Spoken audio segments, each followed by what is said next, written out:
This is a natural instinct, and today we will be talking about this psychological phenomenon explained by the attribution theory, the implications of attribution theory on performance appraisal, and end off with the solutions to mitigate effects of attribution theory on performance appraisal. In this video, we will use Kelly's covariation model, formed on the basis of Hyder's discovery, to explain how people attribute causes to others' action based on three factors: consistency, distinctiveness, and consensus. Firstly, consistency is whether a person behaves in a certain manner in any situation. Let's take a look at our flaky friend Wen-Qi, who exhibits the same behavior every time her friends ask her out.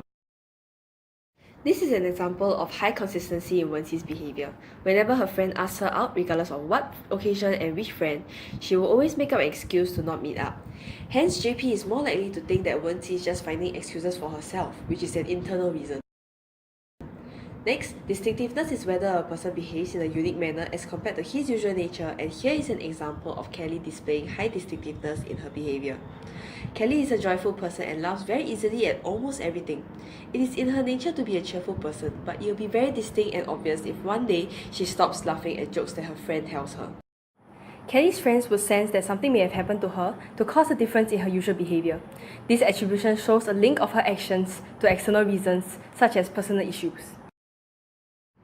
Lastly, consensus is whether a person acts similarly to the people around him in a particular situation. For example, if a group of students are late, which shows high consensus, the professor will be more forgiving as he may assume that it could be because of external reasons such as a train or bus breakdown. On the other hand, assuming only one student is late while the rest are on time, there is low consensus, and the professor is likely to attribute his late coming to internal reasons like his lack of discipline. Here we have an example of when the supervisor appraises an employee too leniently because of her judgment made of the employee based on consistency.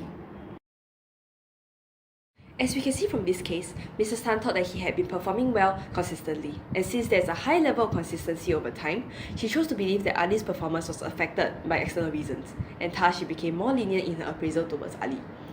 But for another case, Mrs. Tan shows a different judgment of Kelly based on the consensus factor.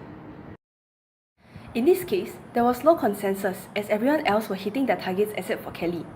Thus, Mrs. Tan will likely attribute her poor performance to internal reasons such as her laziness, making her more harsh in her appraisal for Kelly.